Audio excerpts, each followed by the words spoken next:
Hello everybody and welcome to the current report. You may be looking at me and like, Graham, is that a flannel shirt? No, it's not. It's actually a throw-over shirt. It's just actually a throw-over. Graham, it's pretty late at night and I don't have a shirt on right now, so... Yeah, why am I on my couch?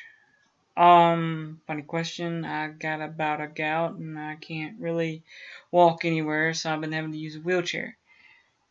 And my setup is kind of complicated right now, so can't really get to where I need to get to and get the stuff I need to get without having to make putting a lot more effort into it, and you know. I also got some swelling in I also got some pain in my hand. Don't worry, I don't think it's gout. I think it's just because I'm not used to wearing these gloves that I've been wearing. So let's get down to it. Alright. I'm a minimum of words, so yes, I got medicine, and this will be over soon. And then I'll be up and about. And yes, I will be dressed for the next one. Ladies and gentlemen, a friend of mine brought this up to me on my first live stream. You may know her as Vamp Lugosi.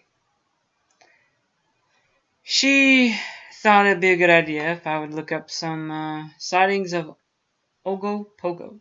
Yes, Ogopog is in companion folklore. Like I said, I do where it came from first, then I do everything else.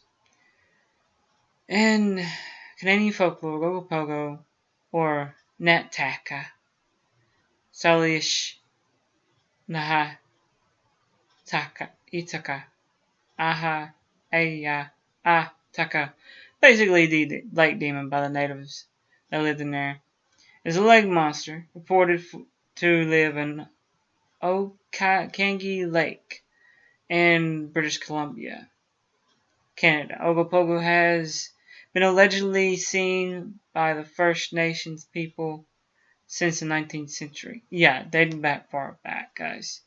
The most common description of Ogopog is 40 to 50 foot tall, 50 foot long. Sea serpent skeptics. Benjamin Radford notes that these First Nation stories were not referring to a literal lake monster like Ogopog, but instead of a legendary water spirit. British cryptozoologist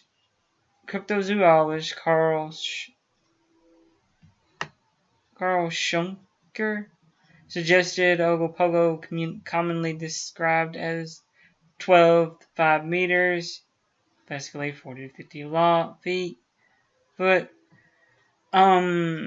may be primitive serpent whale, such as a Balansaur, but physical evidence as limited to unclear photographs and film suggests that sightings are misidentified common animals such as otters and inanimate objects such as floating logs.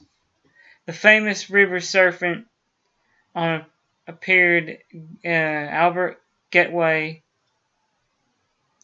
was allegedly spotted by 2 duck hunters as in passed downstream through the Daytona Valley, 112 kilometers west of Edmont.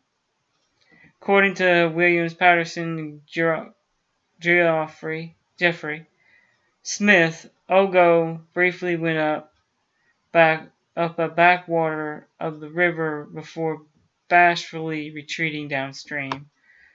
Story said it had a small sided rear rock mount house 2 weeks earlier and also late July when a small boy said they saw a huge object in the river and began throwing stones at it, thinking it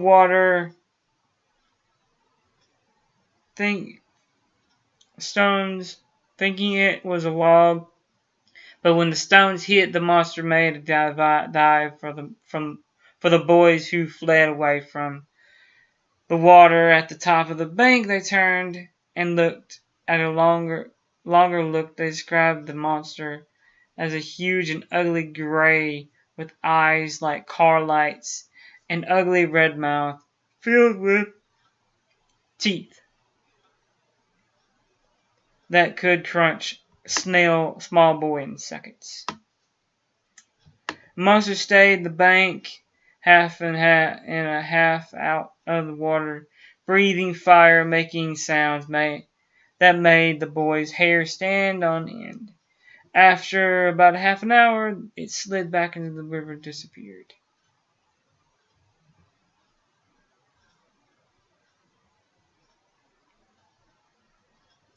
They insisted they saw was a living creature and not a log, as some people were suggesting. No logs make sounds like that or come plunging to the bank, the boy said. A week later, a story of Calgary reported 5-foot Ogopog had been captured and slain in the big lagoon at Bonus Park. John McDonald, park superintendent, claimed to have captured the serpent using a pitchfork and an axe. It was allegedly killed by Commissioner C. McDonald, who claimed to have cooked it and declared it good, tasty, grand. What? But it couldn't have been the real Ogopog, which was spotted in the Rocky Mountain District in October 1943. Not only has it been seen, but residents believe it has been killed and sheep and lambs missing. The farms of all Martin and the story said Martin, whose farm a mile north of Rocky Mountain House,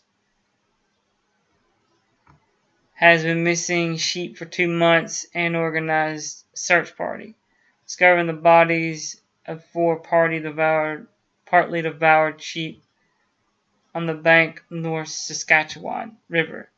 One of the animals has been freshly killed, and the member of the search party is advised in advance of the others saw a huge gray shape slide in the river, and he approached. Other family along the river had lost lambs and sheep, believed Ogopog had killed them, and soldiers camped on the river banks on the Mon-Nervous report the presence of the river monster.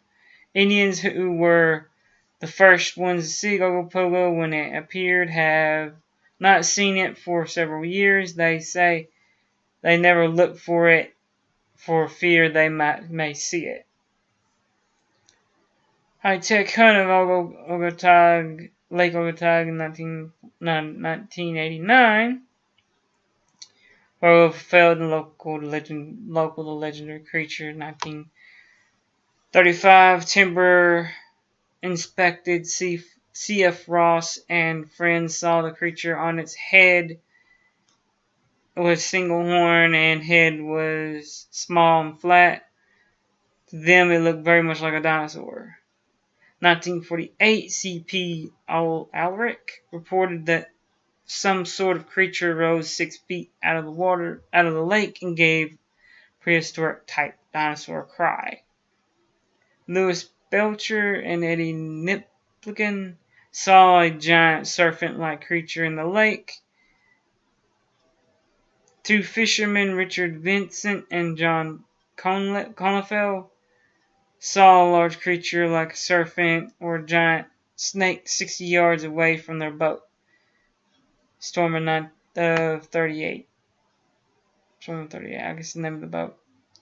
1960, around 1960s, and Mr. and Mrs. Stoffel saw a reptile-like beast surfacing about 30 feet from the boat. Guys, the most recent sighting, I'm going to get back, then I'm going to get off here and call it a night. 2012, August 9th, 9 p.m.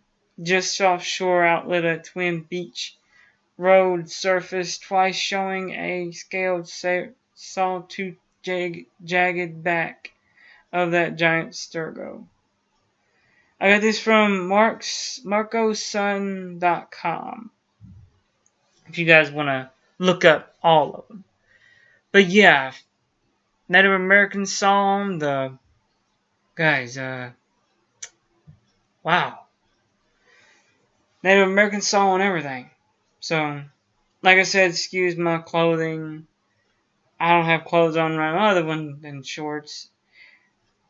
I don't think you guys want to see my chest.